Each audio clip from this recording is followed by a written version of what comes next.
Mga boss Chipamo sir, alam nyo naman po at ang nabalita ay yung pagsisid ho, no, sa ilalim ng Taal Lake ay malapit ng umpisahan. Search for sabongeros in Taal Lake slated this week.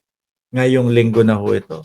Ang tanong ko ho, mga kababayan, payagan kaya ng PBOX?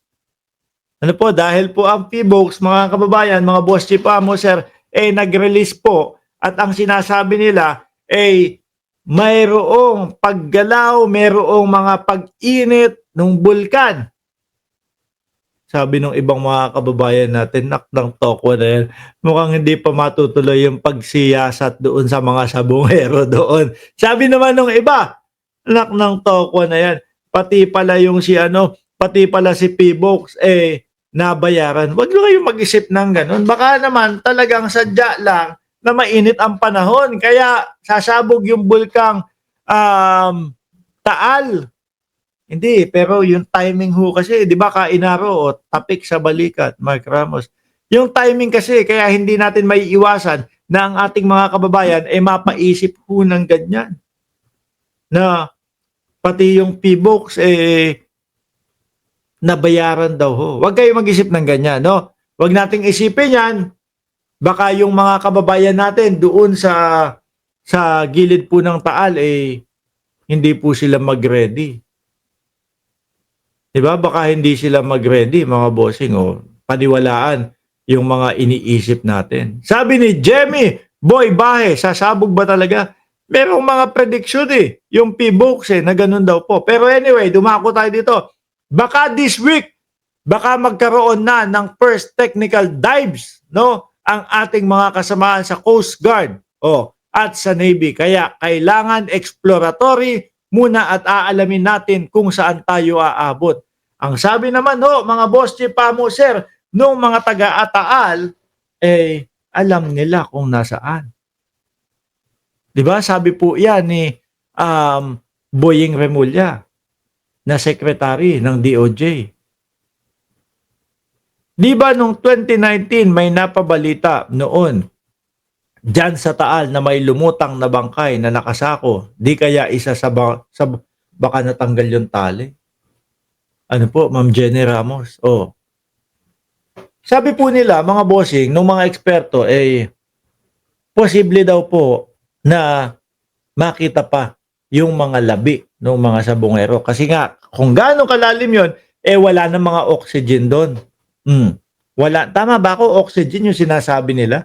Wala na mga oxygen. Kaya posible na magstay kung ano yung itsura ng mga sabongero doon. Grabe, ano? Pakinggan ho din natin si General Torre, mga kababayan, patungkol po dito sa mga missing sabongero. Dahil may narinig ako na si General Torre nga po ang una o ang nagpabukas nitong kaso ng mga missing sabongeros.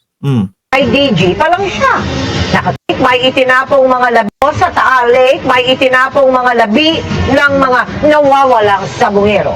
Pagsisiwalat yan ng hepe ng PNP na nilapitan na umano ng whistleblower na si Dondon Patidongan nung nasa CIDG pa lang siya. Nakatutok si Jude. Lumapit na sa kanya si Patidongan nung nasa CIDG pa lang siya. Kaya yun nga yung sinasabi nila na si General Torre ang nagsabi, meron akong witness na makakapagturo kung nasaan yung mga labi at kung paano ituturo yung mga mastermind daw. Venerasyon. Doon, total Isa sa mga nakagigimbal na revelasyon ni Dondon Patidongan alias Totoy, sa Taal Lake umano itinapon ang katawan ng mga bising sabongero. Pero sabi ni PNP Chief Nicolas Torre III, based on our information, hindi naman sa Taal ang disposal, no? Hindi lang sa lake ang disposal. May mga areas pa. At yan naman ay mga ini-examine na namin. hindi na ididetalye ni Torre kung saan mga lugar pa sila naghahanap para hindi aniya madiskaril ang investigasyon. May mga sinabi, Kasi kapag ka nalalaman, sorry eto nasa isip ko lang ho ito, mga kababayan. Kumbaga, naisip ko lang, pag nalalaman, biglang may pagsabog ng bulkan. Biglang may pagsabog ng bulkan na mangyayari.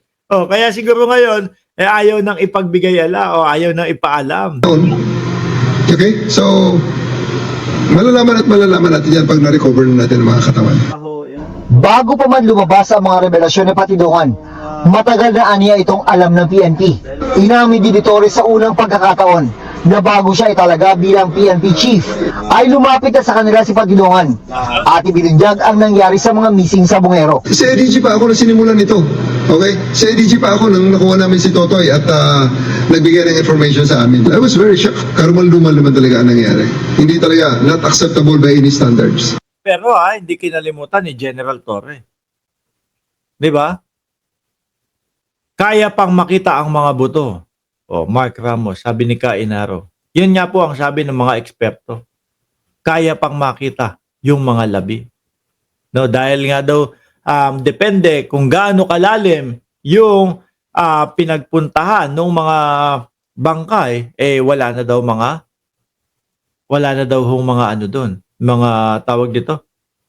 Wala nang oxygen. No? O, tuloy. Nasa protective custody ngayon ng PNP si alias Totoy. Nasa restrictive custody naman dito sa Camp Crame ang 15 pulis na sinasangkot sa kaso ng mga missing sa Bungero. Pinakamataas sa kanila ay may ranggong Lieutenant Colonel. Pero sabi ng PNP, posibleng madagdagan pa ito habang umuusad ang investigasyon. Wala kaming sasantuhin dito. We will leave no stones unturned. Sa ngayon, ayon sa Department of Justice, may mga natukoy ng lugar pero sa palibot pa lang ng Taal Lake na malapit sa ilang palaisdaan doon. There will be layers of sediments because there are eruptions going on. There will be Sabi ni Jemmy Boy Bahe, may backup ang isabong may backup ba ang isabong ng Duterte? Panahon ho yan ni dating Pangulong Duterte, lumaganap yung isabong na yan. Di ba? Nung panahon ho nila yan. Anyway, mga bossing, yan nga. Yung mga sinasabi ho, mga kababayan, na suspect po diyan sa pagdaklo, diyan sa mga kuha diyan sa mga sabungero, may pinakita po si Patidongan dito, mga bossing. No? Meron daw pong, kumbaga, marka yung mga suspect. At ito nga po ang pinakita, mga kababayan. May mga tato, no? Kaya po, sumilip-silip po kayo diyan sa inyong mga lugar.